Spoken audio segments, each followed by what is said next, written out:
Poverty in the Valleys, Family. Written and read by Bill Lenihan.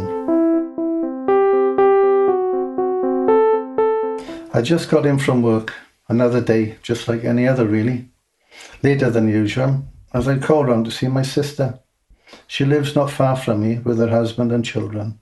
We'd always been close, my sister and me.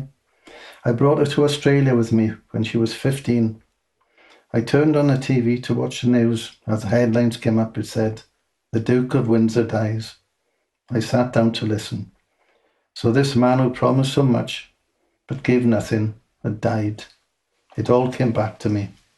But in all honesty, I can't really say it ever left. I can still hear the words of my mum shouting to get me out of bed. It was my birthday. I was 15 today, November the 19th, 1936. "Come on, Gwynfor, you'll be late for the King is coming to see you." And yes, he was coming to see the poverty, these valleys. Poverty I grew up in. At 15, I knew nothing better than this. This was my life. I only knew poverty.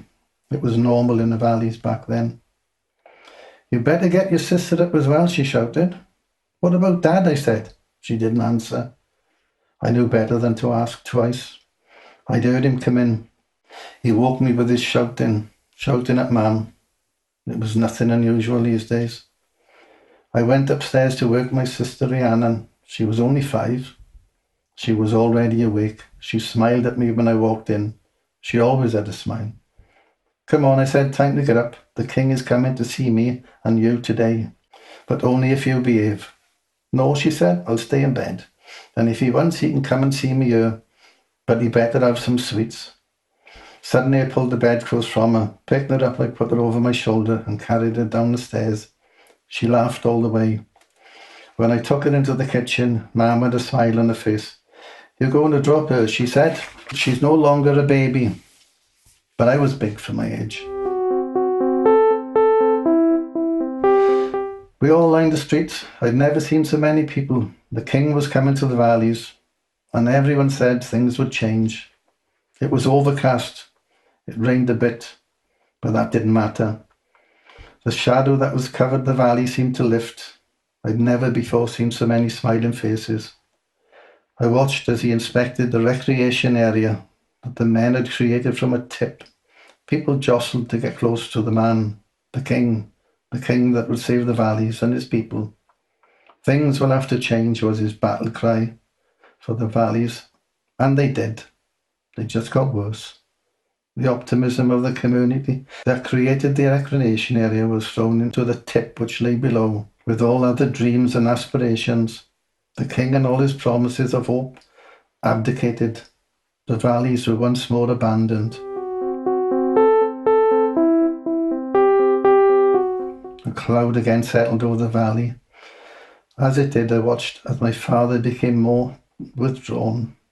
He no longer spoke to me or Rhiannon, other than to shout. He used to get drunk down the pub. Somehow, at that time, I didn't blame him.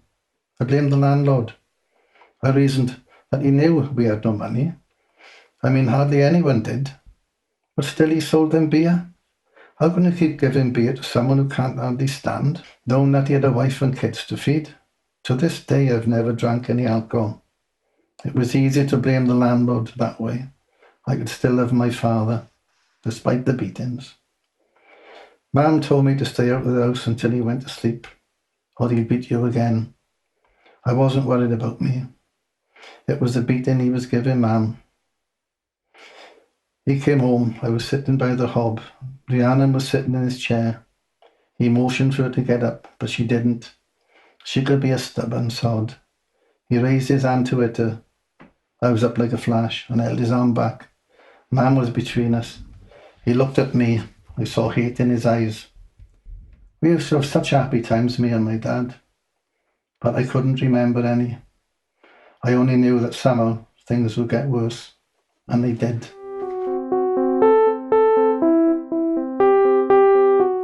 I walked into the house and looked at my mum. I knew something was not right.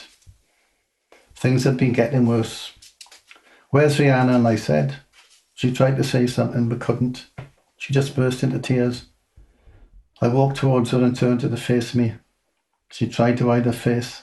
Her face was swollen. Already her eyes were turning black. "Where is he?" I said. She didn't answer. I took the tin down from the shelf. Before I opened it, I knew it was empty. He'd taken the last of her money. There was nothing left to buy food. I ran upstairs. Rhiannon was under the bedclothes. I knew she was sobbing. I ran downstairs out the door. It started snowing, coming down in sheets as it blew across the valley.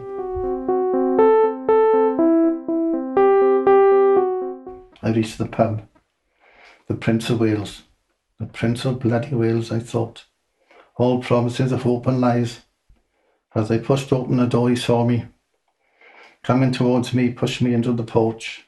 "Give me the money," I said. "The money you stole from Mam." "My money," he said, "and I'll do with it what I like. Now get yourself out of here before I give you another belting." "Not anymore," I said. "Not anymore." He raised his hand and tried to hit me. I just pushed his hand away and grabbed him by the throat. "That's the last time you raise your hand to me," I said. "And if you hit Mam again, or lay your hand on Rhiannon, I'll kill you." He tried to push me away, but I just pushed him back, hard against the wall.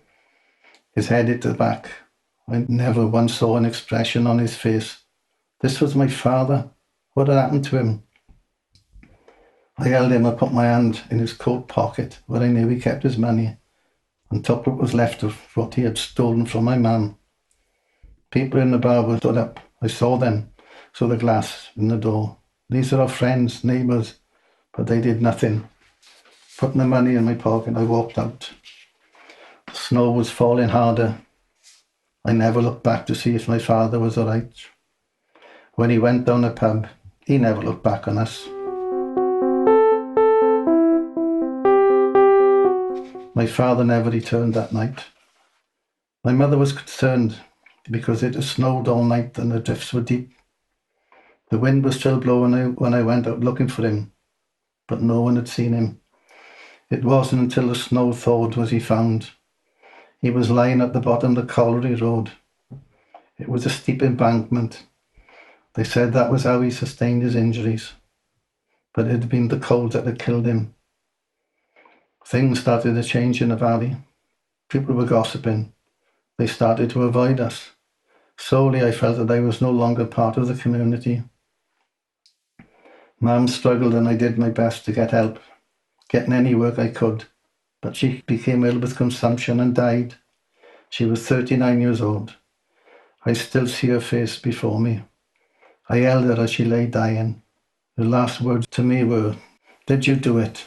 What they say you did? Please, Gwynfor, tell me you didn't." Before I could answer her, she closed her eyes and was gone. I was 18. I could feel the anger inside me. It burned me up. I felt helpless. I had never had a proper job and wasn't likely to. Not here anyway. I was left with an 8-year-old sister. Soon I would have to leave the house. There was no way I could afford the rent, let alone to clothe and feed her. But whatever was needed to take care of her, I was going to do. War had been declared, and there was only one option that would suit us both. I would sign up. We packed our clothes in bags and whatever else we could carry and headed for Dowlais, where my Aunt Vera, my mother's younger sister, lived with her husband Rodri. They lived above the shop they owned. They even had a bathroom. Other than my mother's funeral, I hadn't seen them since I was a kid. I think they looked down on us. Well, that's what my father said. And here I was on a Sunday afternoon, standing on their doorstep. I was angry. At who? I don't know. Probably me.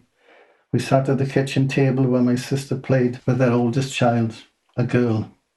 I didn't know her name. There was no way to say it other than the way it was. Rhiannon had nowhere to go, other than an orphanage. They were family, and she would be staying with them until I came back for her. I told them I was signing up and would pay for her keep. Neither of them spoke. I said, "Is that agreed?" Vera nodded her head. I got up to leave and gave Rhiannon a hug. She cried and would let go of her arms around my neck.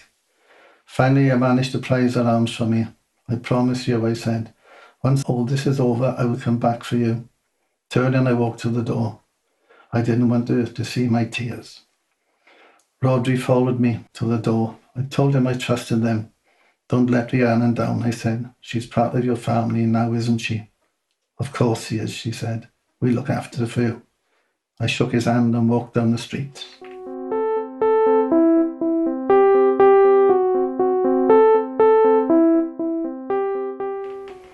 Edward VIII, born 22nd of June 1894, invested Prince of Wales 13th of July 1911, crowned King January 1936, visited Wales 19th of November 1936, abdicated 11th of December 1936, died 28th of May 1972. Something must be done.